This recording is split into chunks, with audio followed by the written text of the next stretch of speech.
Right, lads. What the fuck was that? That cannot be a fucking intro to a video, Jesus Christ. Right, lads, we're back on the channel, which is probably really fucking weird for a lot of you. It's weird for me. I've been gone for a long time. The last time I uploaded was fucking November. This is like standard procedure now. Every time I make a new video, I have to explain. You probably don't care, you know. I've been gaming. Let's leave it at that. I've been really addicted to the new Modern Warfare game. It's not a coincidence that my last video was uploaded in mid-November, and the game came out in like late October. It's not a coincidence. I've been playing the fuck out of this game, probably a little bit too much, to be honest. Like I've been playing it a fucking load, and that's just because Call of Duty is fucking back. Call of Duty is back. This is the first COD game that I've played since Black Ops 3. The first COD game that I've bought since Black Ops 3, and that was 5 years ago. This year, that would have been 5 years ago. I decided to get Modern Warfare because, you know, nostalgia reasons. You know, everyone fucking loves Modern Warfare. You can't see Modern Warfare advertised and not buy it if you're a fan of the OG games. And I'm glad I did. COD hasn't been this good in so long. Modern Warfare still has a long way to go. It still has some niggles here and there that, you know, could be smoothed over quite easily. With that being said, I have over 500 fucking hours played on this game already. Yeah, I've been completely and utterly addicted to it. And I know Call of Duty is one of those games that has like immediate stigma as soon as you fucking mention it. But this game is genuinely good. It's got a great campaign, but we're not going to be talking about the campaign today. We're going to be doing my opinions on the very first season of the multiplayer of Call of Duty. Because let's be honest, the multiplayer in Call of Duty, that's the bread and butter. You know, that's the meat and potatoes that goes directly in the center of the meal that is Call of Duty. You know, that's what everyone plays it for. The campaign for this game is fantastic, and I may do a video talking about the campaign at some point in the future, but right now we're going to talk about my opinions on the very first season of Modern Warfare. Season 2 just dropped the other day. I've been enjoying that, obviously, playing the fuck out of it. But today we're going to talk about Season 1, talk about what they could do better, talk about what they've done really well so far, and just give my general opinions on it as someone who got to max rank. This is something that I haven't said in fucking ages, but without further ado, let's get fucking right into this video, lads. Let's go. Let's do it. I'm fucking ready. I'm making a Call of Duty video in 2020. This is my first video of 2020 as well. I've been slacking. Let's get into the gaming.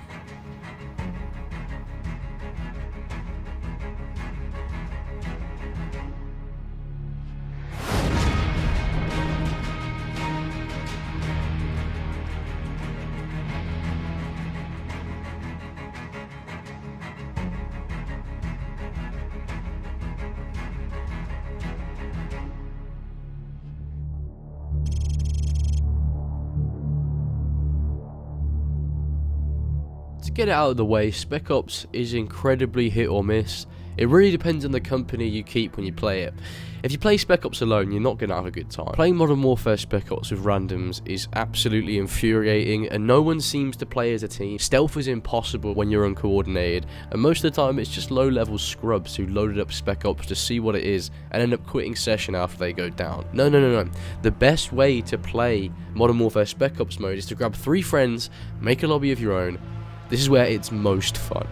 The missions are pretty open. You can ultimately approach them however you want.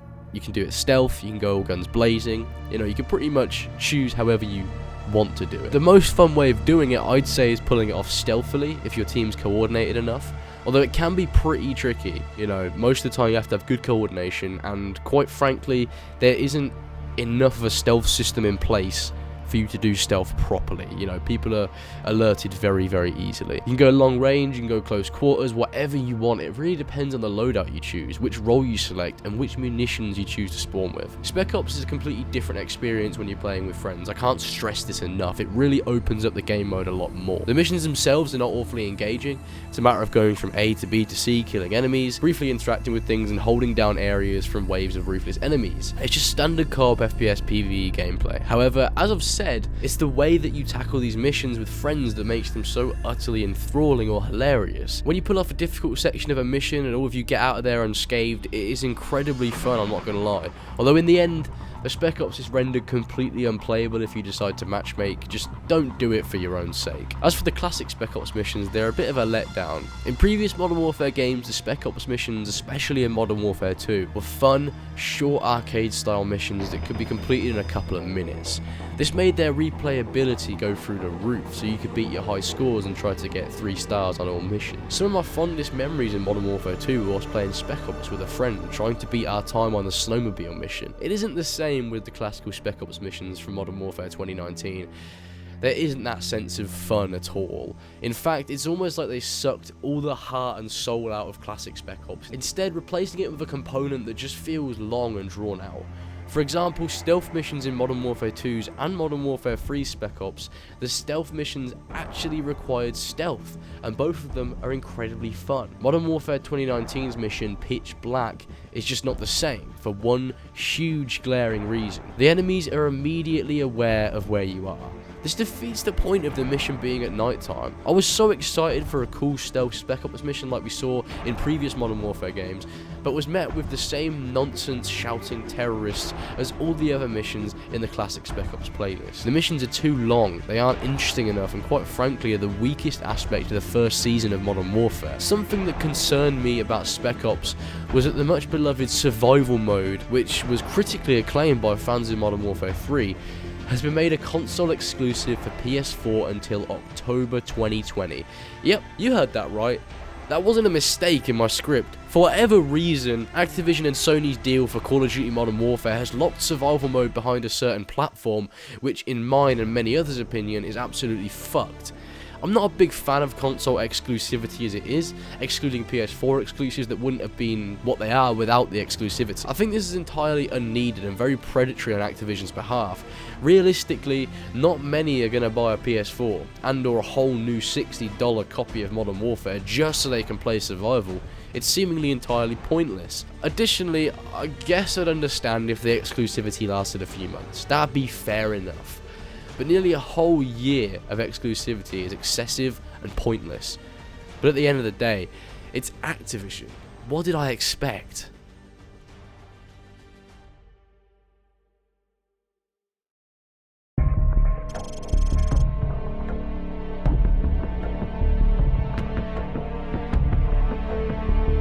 Right, let's address the elephant in the room. Call of Duty Modern Warfare's Battle Pass feature. A lot of games these days decide to make DLC maps and content updates free in favour of locking certain rare cosmetics behind a premium version of their Battle Pass. To simplify this, instead of buying a season pass for the maps, you buy a Battle Pass to receive extra cosmetic rewards as you progress through the officer ranks. Lots of people turn their nose up at this monetary exploit. However, I don't see it as an exploit at all. In fact, a Battle Pass is much better for players than a season pass for maps.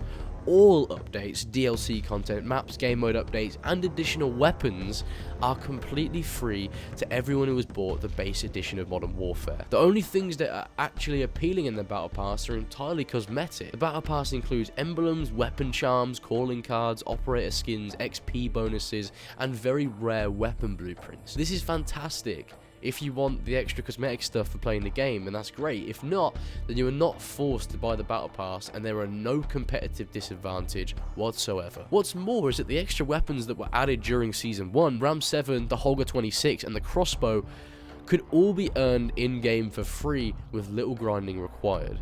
You get the Ram 7 for reaching officer rank 15, and you get the Holger 26 for reaching officer rank 30, which you naturally accrue XP for as you just play the game. Completely doable by anyone who regularly plays the game. Do you see what I'm saying? The Battle Pass is actually inclusive for all players and doesn't exclude those who don't want to spend their hard-earned money just to access stuff that should ideally be free. This way, everyone is happy, Infinity Ward and Activision are happy, and the casual and hardcore players are also happy. It's an all-round inclusive multiplayer experience which keeps people coming back for more. I can admit, I've bought the Battle Pass. I actually don't regret my purchase like I have when buying the Season Pass in previous Call of Duty games. And the amazing thing is that I wouldn't regret not buying it either if I didn't, because I would have been able to earn the important things quite easily without it. I'm just personally a sucker for cosmetics. See, it's a win-win, win-win situation. People talking down on the Battle Pass clearly either A, don't expect Activision to monetize their game, which is completely unrealistic, or B, they don't understand the benefits that the Battle Pass actually brings to the table when it comes to free maps and game updates.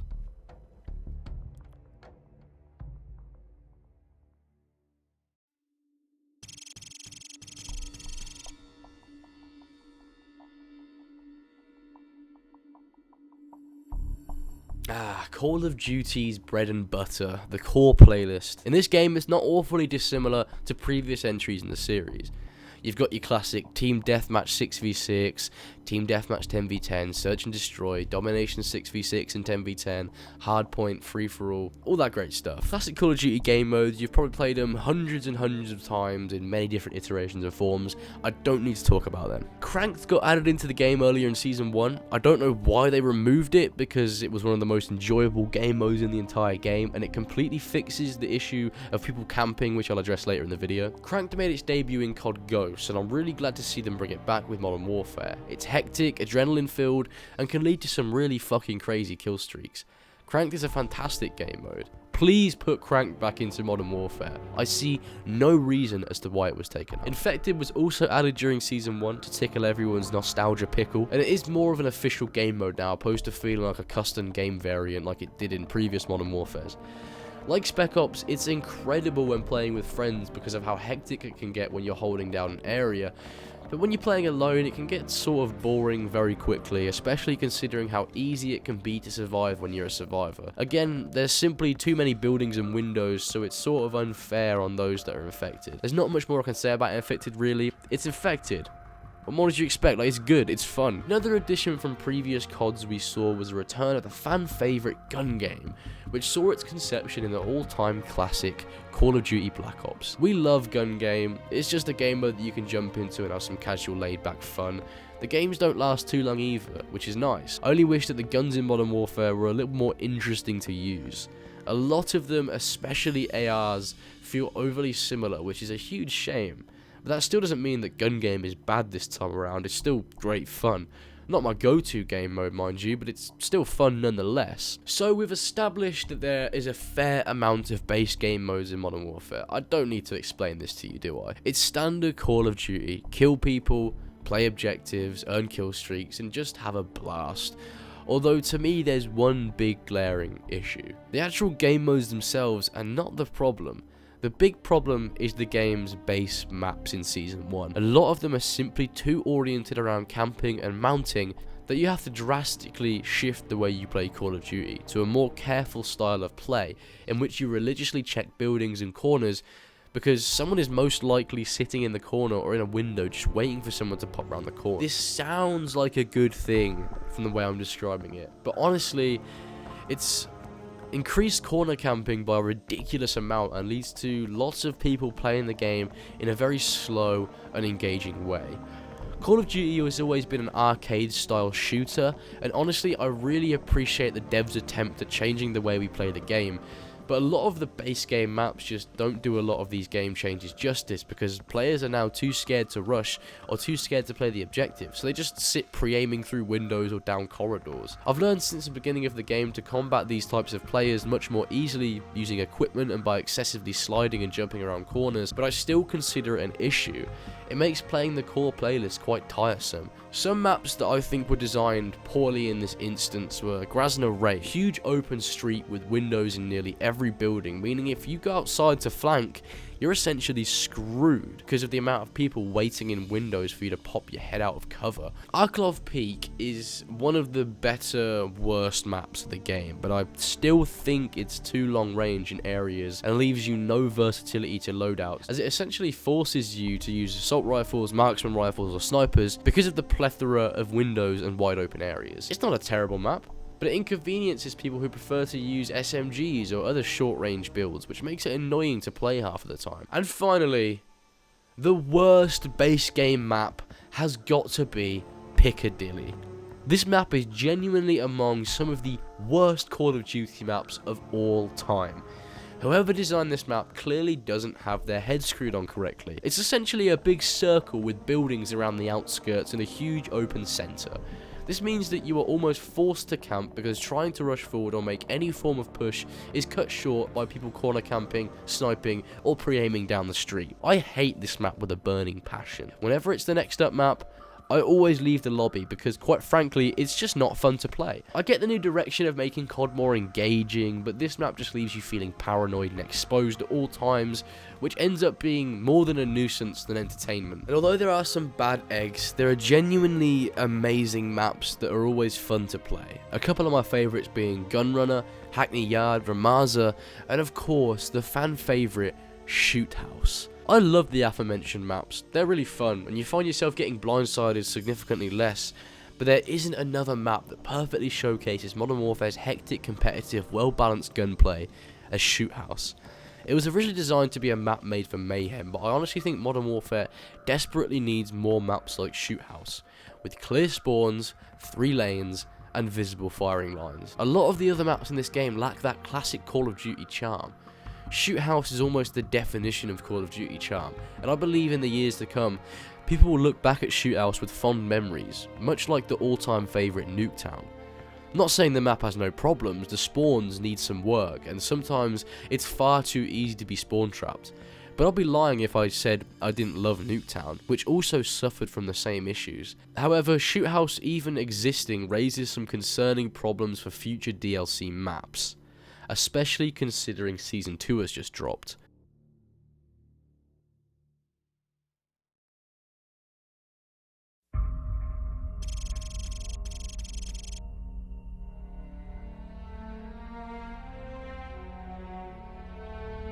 Speaking of Shoot House and its superiority over pretty much every other map in the game, in Modern Warfare I'm noticing something that I honestly haven't seen in previous Call of Duty games. A huge chunk of the game's population, upwards of 25%, was only playing Shoot House 24/7 or the Shoot the Ship playlist, which was 24/7 Shoot House and Shipment. It's since been taken off the playlist since Season 2 dropped, but it was very prominent during the whole of Season 1. Obviously, we know that Shipment is a very easy map, and by easy I mean it requires little effort to play.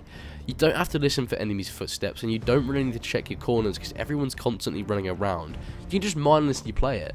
The same goes for Shoot House really. It's like classic Call of Duty, which required much less concentration. What I think is happening is that people are kind of intimidated by the base game maps and their half-successful attempt to change the way that people play Call of Duty. People just want some mindless fun, and a lot of the base game maps require concentration, spatial awareness, and sensitive hearing so you can hear people walking around you. And when you are concentrating fully, the maps are actually pretty damn good. However, they'll need your full attention. This is why I think there's a problem with the base game maps, or a problem with Shoot House and Shipment being huge outliers, because Shoot House and Shipment are much easier to get to grips with. Everyone just wants to play those maps religiously, hence why there was an uproar when they took away Shoot House 24/7 for the first time at the beginning of Season 1. And people, the people are upset that Shoot House 24/7 was taken out, in Season 2. There's a high chance they might bring it back. Modern Warfare needs more maps like Shoot House, in which people can have mindless fun without having to dedicate their full attention to the game. At least I think it should. Sometimes you don't want to be forced into playing the game cautiously. You just want to put a podcast on, put some music on, and have something to play in the background, which is usually only possible on the smaller, simpler maps. This might just be me that feels this way, because I tend to listen to podcasts a lot while playing games, and I tend to listen to a lot of music while playing games as well. But it doesn't really matter, because this is simply my review of Modern Warfare based on my experiences that I've gathered from playing with friends. You'd be lying if you said that Shoot House doesn't overshadow pretty much every other map in the game, which is a shame, because Shoot House is proof that they have potential to develop some really fun maps, but just didn't for some reason.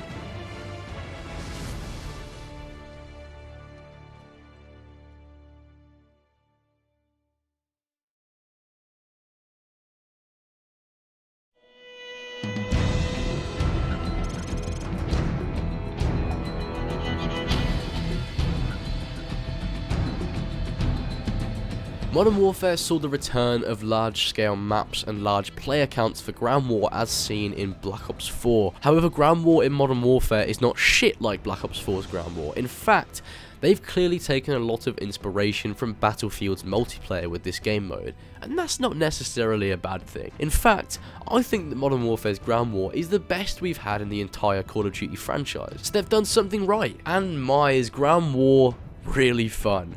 Even when playing solo, it's so hectic and engaging, long-range firefights as well as skirmishes inside. It's kinda exhilarating, if you're not complete shit at it. But I think even though it's fun to play solo, again, it's even more fun playing ground war with the boys. Because you can link up and hold positions down together, making call-outs when people try and rush you, and then ultimately getting gunned down together. I think ground war is just generally fun because it's like Battlefield, but in COD. So it's arcade shooter gameplay in a very large map, which to me is an absolute blast to play. The game mode itself is also just simple, to the point, but it's thus incredibly fun because of this. There are 5 positions on the map which can be controlled by either team. It's up to you to capture these points and make sure that your team finishes the game with the most points. It's pretty much a big game of domination with 64 players in a huge diverse map.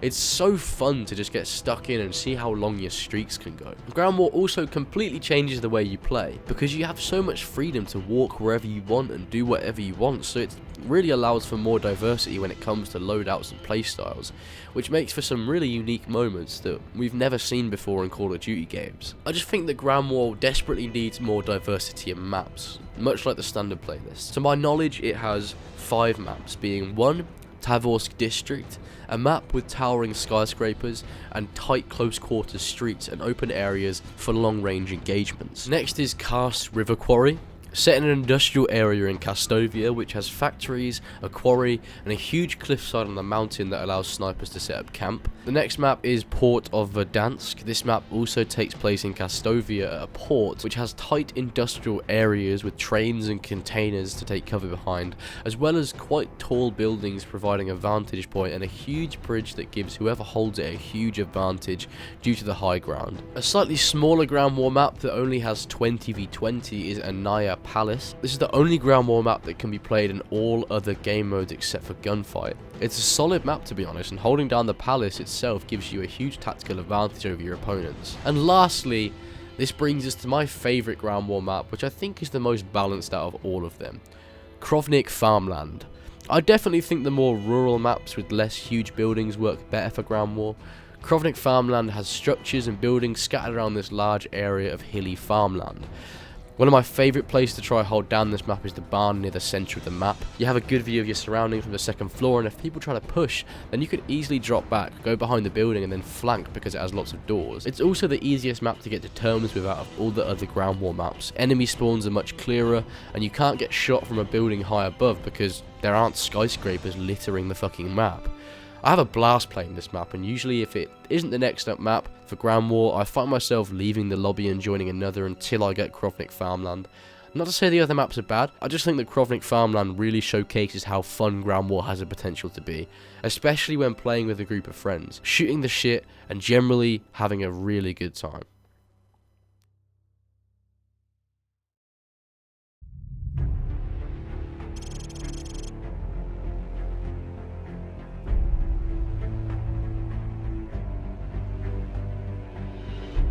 The last gameplay segment that I think needs to have an in-depth discussion about is Gunfight. I honestly think this game mode is one of the best things COD multiplayer has done in a while. They recently added 3v3 Gunfight, which sort of reminds me of Trials of Osiris from Destiny, if you've ever played that. Although Gunfight itself started off as a 2v2 cage match-esque game mode. It's quite exhilarating, to be honest.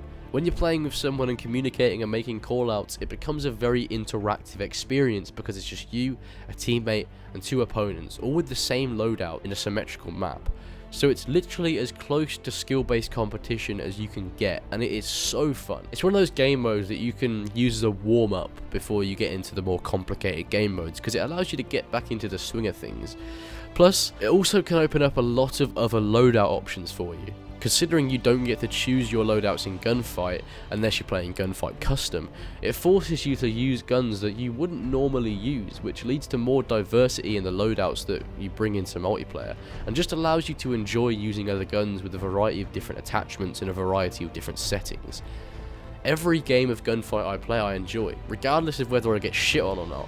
I just love the quick, snappy gameplay and the intensity of being in 2v1s and clutching it and ultimately winning it for you and your teammate. It's even more fun when you're on top of your game and you completely decimate the other team and 5-0 them. Obviously you feel bad for the other team because you've inevitably been 5-0'd before, but you can't help but taunt them for losing so fucking tragically.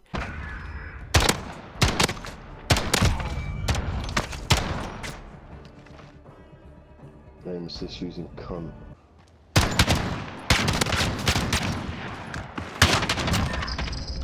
Yeah, right. The maps in Gunfight are for the most part really fun to play too. Being symmetrical arenas, they're very fair, and the fact they're small makes it easy for you to know which way people will commonly take and what they will do based on which guns you've been given. Gunfight is like a big action sack of fun. Randomized guns, a plethora of maps to get through, as well as an overall very fair PvP experience is what makes it one of the best and most underrated game modes in Modern Warfare. Seriously, I don't hear enough people talking about how good Gunfight can be.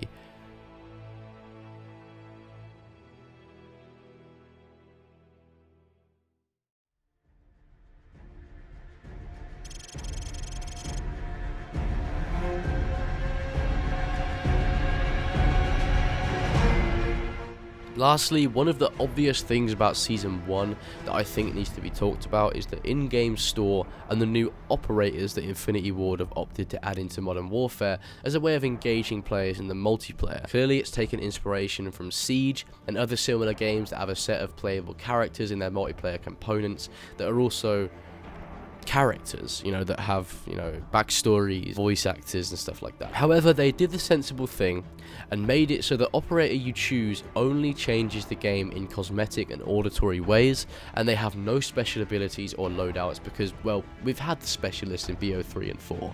We had the battle rigs in Infinite Warfare, and they really weren't all that interesting. Okay, well in BO3, they were cool because it was something new, but I think specialists almost put the gunplay at the back seat, especially considering in the games that had specialists, there are also lots of increased mobility, which takes away from the grounded gunplay of Call of Duty. Going back to Modern Warfare, I think it's great that these operators don't change the way you play the game. They're simply cosmetic and have a variety of different skins, finishing moves, and quips that can be selected if you so choose. It sort of reminds me of the character creation from Call of Duty Ghosts, which was something that I actually quite enjoyed. Keeping everything available in the store as cosmetic is the way to go in games like this. The moment you give people the option to buy overpowered variants of weapons or characters that have OP special abilities, that is the moment that you have thrown away genuine playability, as well as the moment that you have completely alienated your casual audience that don't want to spend money to perform better in the game. I actually really like the operators in this game. It's a nice little addition, to be honest, and they add more character to the multiplayer component. My go-to operator during Season 1 was Mara, and was since the beginning of Season 1. I think generally the Allegiance operators are more appealing than the Coalition operators, and Mara's design is actually unique and interesting without looking completely ridiculous. The other Season 1 specific operator is Nikto, and yeah, he's kinda edgy, but I really like his design. He looks villainous, which is fitting considering he's one of the bad guys. Both Mara and Nikto have made themselves very at home with the rest of the operators in the game, and I think they're a fine addition to their respective factions, and they're also entirely cosmetic. However, I do have a problem with the fact that they can't be earned in-game. No matter how good you are at the game, no matter how many hours you put in, and no matter how much you would like the option to earn these operators in game, you can't. The only way to get them is to buy them from the store, which I think is a huge problem. I understand certain charms, weapon variants, and stickers being locked completely behind a paywall, but the operators that were a huge marketing point for Season 1 should be earnable in game. Take Rainbow Six for example. Whenever a new set of operators come out, you can buy them, but you can also earn them by playing and grinding for the correct amount of in-game currency. I think that the operators in Modern Warfare should be earnable through a series of in-game challenges so that people who want to earn them can. At the end of the day, they bought your game, and considering how Mara and Nikto were marketed, they should have been available to all. As for the store itself, I don't think it's as predatory as other games of the same genre. Of course, I'd love to go back to the days in which all the game's content was available as rewards for exceptional performance within the game itself, but we're never going to get that back, so there's no point in pining over it. Modern Warfare's store is actually not that bad. As I've said far too many times in this video, everything you can buy is cosmetic, which means that inherently the store is fine. As long as it stays that way and new guns aren't locked behind a paywall in the future, then I think they're doing it right. I actually have bought a few cosmetic packs myself, and I really like how a lot of the stuff looks. It's a nice addition to the game to have cool looking variants of weapons, but they ultimately don't do anything else for you in the long run. They just look good. The in-game store for Modern Warfare is probably the best and least predatory in-game store that we've had from a Call of Duty in quite some time. In conclusion, Modern Warfare Season 1 has been a colossal success in my eyes. It's the most engaging and innovative Call of Duty multiplayer experience that I've played since Black Ops 2, and has a ton of content to sink your teeth into. I'm addicted to COD Modern Warfare's multiplayer, and after reaching max rank on Season 1 and finishing the Battle Pass, I've been grinding to get Damascus camo. I've sunk over 500 hours into this game. I might as well complete the Ultimate Challenge, because I'm a fucking gamer. Anyway, I will see you lads and lasses at the end of Season 2, hopefully for a follow-up video. And that's, you know, that's if I'm still playing Call of Duty at that point, which I probably will be. You know, I would like to make a follow-up video to this and sort of have it as a little series, you know, because I've always been a big fan of Modern Warfare. I love the original games. I love the multiplayer in those games so much, and it's nice to sort of take a step back and just play some COD multiplayer, make a little video on it. Thank you guys for watching, and take it easy.